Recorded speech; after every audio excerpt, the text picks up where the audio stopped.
Hi സുഹൃത്തുക്കളെ, നമ്മൾ കണ്ടെയ്നറിൽ import ചെയ്യുന്ന കുറച്ച് പ്ലാന്റുകൾ എടുക്കാൻ വന്നു. അത് വിദേശത്തു നിന്ന് ഡയറക്റ്റ് ഇമ്പോർട്ട് ചെയ്യുന്ന ഒരു ടീമിൻ്റെ അടുത്താണ് ഇപ്പോൾ ഉള്ളത്. അപ്പം ഇത് മക്കഡോമിയാണ്. മക്കഡോമിയൻ്റെ ഗ്രാഫ്റ്റ് ചെയ്ത പ്ലാന്റുകളാണ്. ജസ്റ്റ് നിങ്ങളെ പ്ലാന്റുകളൊക്കെ ഒന്ന് കാണിക്കാം. ഓക്കെ, ചൈനയിൽ നിന്നും തായ്ലൻഡിൽ നിന്നൊക്കെ വന്ന് കിടക്കുന്ന കണ്ടെയ്നറുകളാണ് ഈ കാണുന്നത്. അപ്പോൾ അതിൽ നിന്ന് അൺലോഡ് ചെയ്ത് കണ്ടിരിക്കുകയാണ് വലിയ വലിയ ഹെവി പ്ലാന്റുകൾ. അപ്പോൾ ഇത് ഓർണമെൻറ്റഡ് പ്ലാന്റിൻ്റെ ഒരു സെക്ഷനാണ്. എല്ലാം ഹെവി പ്ലാന്റുകളാണ്. ഹെവി പ്ലാന്റുകൾ മീൻസ് അത്രയും നമ്മളെ കൊണ്ട് കൂട്ടിയാൽ കൂടാൻ പറ്റാത്ത ചെടികളാണ് കേട്ടോ. ലക്ഷക്കണക്കിന് വിലയുള്ള ചെടികളാണ്.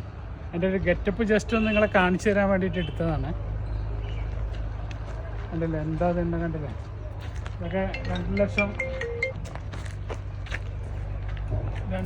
3 ലക്ഷമൊക്കെ വില വരുന്ന ചെടികളാണ്. ലക്ഷത്തിൽ കുറഞ്ഞ പരിപാടികളൊന്നുമില്ല.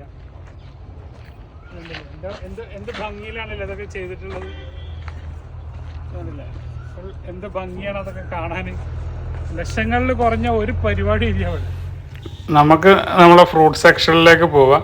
അപ്പോൾ മിയാസാക്കി അങ്ങനെയൊക്കെയുള്ള മാങ്ങകളൊക്കെ ജസ്റ്റ് ഒന്ന് കാണിച്ചു തരാം. ഇതാണ് നമ്മളെ മിയാസാക്കിൻ്റെ തൈകൾ കേട്ടോ. ഈ വലിയ തൈകൾ ഹെവി പ്ലാന്റ് കിട്ടില്ല എന്നുള്ള പരാതി വേണ്ട. 30ൻ്റെ ബാഗാണ്.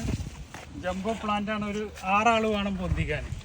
അപ്പോൾ ഇതൊക്കെയാണ് ഇപ്പോൾ കൊണ്ടുവരാൻ പോണ തൈകൾ. ജസ്റ്റ് മിയാസാക്കിൻ്റെ ഒരു സാമ്പിൾ കാണിക്കുകയാണ്. മിയാസാക്കിൻ്റെ അതിൻ്റെ ഉള്ളിലുണ്ട്. അതേപോലെ തന്നെ ചില്ലി മാംഗോ.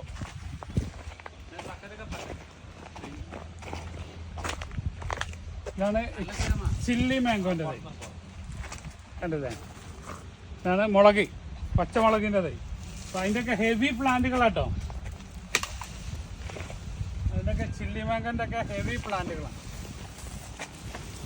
അതിൻ്റെ കൂടെ തന്നെ നമുക്ക് കുറച്ച് നാടൻ വെറൈറ്റികൾ, മല്ലിക, അൽഫോൺസ, ബിനീഷ, അതേപോലെ തന്നെ റോയൽ, സൂപ്പർ റോയൽ, പുനാസ എന്നൊക്കെ അറിയപ്പെടുന്ന അങ്ങനത്തെ കുറച്ച് മാങ്ങകൾ കൂടെ നമ്മൾ എടുത്തിട്ടുണ്ട്. ഒക്കെ മാർക്ക് ചെയ്തിട്ടുണ്ട്. റാസ് ഗാർഡൻ്റെ 6 മാർക്ക് ചെയ്ത സെലക്ഷൻ കഴിഞ്ഞ് വെച്ച തൈകളാണ്. തൈകളെന്നൊന്നും പറയാൻ പറ്റൂല കേട്ടോ. ഇതൊക്കെ മരങ്ങളാണ്. ഒരു 15 അടിയൊക്കെ ഹൈറ്റുള്ള ഹെവി പ്ലാന്റുകളാണ്. അപ്പം ഇതിൻ്റെ വർക്കിംഗ് സെലക്ഷനൊക്കെ കഴിഞ്ഞു. ഇനിയിപ്പോൾ അതൊക്കെ ലോഡിങ് ചെയ്യാണ്ട്. മല്ലികൻ്റെ ഒക്കെ ജംബോ പ്ലാന്റാണ് ഇപ്പോൾ ഈ കാണുന്നത്. ജസ്റ്റ് അതേപോലെ തന്നെ അൽഫോൺസ് ഉണ്ട്, ബംഗനാപള്ളി ഉണ്ട്. ഓക്കെ, അപ്പോൾ അതേപോലെ തന്നെ നമ്മുടെ തോത്താപുരീൻ്റെ വലിയ ഹെവി പ്ലാന്റ് ഉണ്ട്. ബായ്. അബ്ദുറസാഖ്, തിരൂർ.